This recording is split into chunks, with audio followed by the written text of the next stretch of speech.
पहला प्रश्न है, प्रकाश के व्यतिकरण से आप क्या समझते हैं?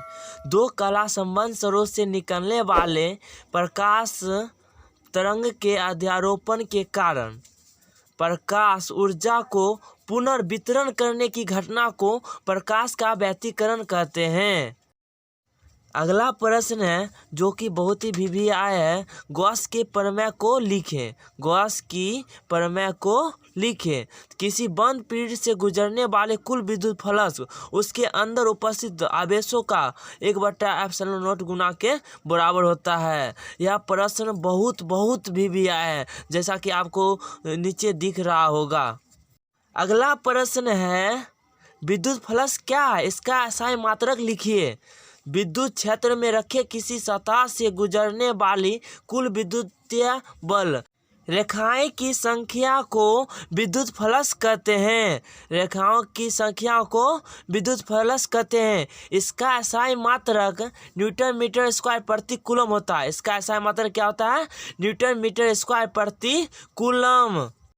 अब अगला प्रश्न है जो कि बहुत ही वीवीआई है, पीएन संधि डायोड से आप क्या समझते हैं? पीएन संधि डायोड से आप क्या समझते हैं? तो जब कोई पी टाइप अर्धचालक को एन टाइप अर्धचालक के संपर्क में रखा जाता है तो वैसे ही व्यवस्था को पीएन जंक्शन डायोड कहते हैं। पीएन जंक्शन डायोड कहते हैं। यह प्रश्न बहुत ही वीवीआई है, इसे याद करें जिससे बोर्ड में समस्या नहीं होगा।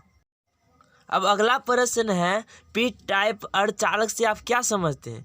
पी टाइप अर्धचालक से आप क्या समझते हैं? जब नेज अर्धचालक में त्रिसंयोजी अशुद्धियों मिलाए जाते हैं तो पी टाइप अर्धचालक प्राप्त होता है। जब नेज अर्धचालक में त्रिसंयोजी अशुद्धियों मिलाए जाते हैं तो पी टाइप अर्धचालक प्राप्त होता है।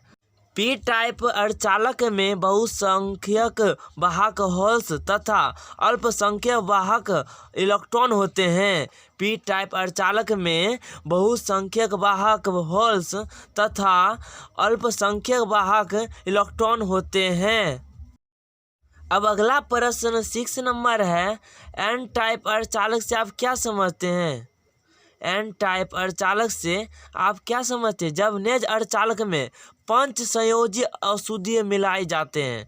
जब नेज अर्धचालक में पंच संयोजी अशुद्धि मिलाए जाते हैं तो एन टाइप अर्धचालक प्राप्त होता है। एन टाइप अर्धचालक प्राप्त होता है। एन टाइप अर्धचालक में बहुसंख्यक वाहक इलेक्ट्रॉन तथा अल्पसंख्यक वाहक होल्स होते हैं।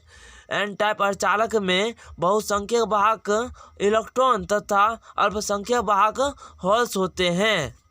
जो भी मेरे वीडियो को देखते हैं कृपया अपने कॉपी में नोट जरूर करें, यह प्रश्न मिलने का चांस अधिक रहता है। अगला प्रश्न 7 नंबर है, विद्युत द्विध्रुव आघूर्ण क्या है? इसका SI मात्रक लिखें। आवेशों के परिमाण तथा उसके मध्य के बीच की दूरी के गुणनफल को विद्युत द्विध्रुव आघूर्ण कहते हैं। उसके बीच के दूरी के गुणनफल को विद्युत द्विध्रुव कहते हैं। इसका SI मात्रक कूलम मीटर होता है। इसका SI मात्रक कूलम मीटर होता है। अगला प्रश्न है, लेंज के नियम को लिखें। लेंज के नियम को लिखें। जब किसी कुंडली से संबंध चुंबकीय फ्लक्स में परिवर्तन होता है। जब किसी कुंडली से संबंध चुंबकीय फ्लक्स में परिवर्तन होता है तो कुंडली में विद्युत वाहक बल प्रेरित हो जाती है। कुंडली में विद्युत वाहक बल प्रेरित हो जाती है। प्रेरित विद्युत वाहक बल की दिशा इस प्रकार होती है कि यह प्रेरण के कारण को ही विरोध करता है। अगला प्रश्न 9 नंबर है, फ्लेमिंग का बाएं हाथ का नियम क्या है? फ्लेमिंग का बाएं हाथ का नियम क्या है? इस नियम के अनुसार अपने बाएं हाथ के अंगुली इस प्रकार से फैलाएंगे कि तर्जनी, अंगूठा और माध्यमा तीनों एक दूसरे पर लंब हो तो तीनों एक दूसरे पर लंब हो तो अंगूठा चुंबकीय बल की दिशा को, तर्जनी चुंबकीय क्षेत्र की दिशा को, तर्जनी चुंबकीय क्षेत्र के दिशा को तथा माध्यमा चुंबकीय धारा के दिशा को बताता है चुंबकीय धारा के दिशा को बताता है। अगला प्रश्न और लास्ट प्रश्न है, एक्स किरणों के किन्हीं दो गुणों को लिखें। एक्स किरणों के किन्हीं दो गुणों को लिखें। यह प्रश्न 2017 में भी पूछा गया है।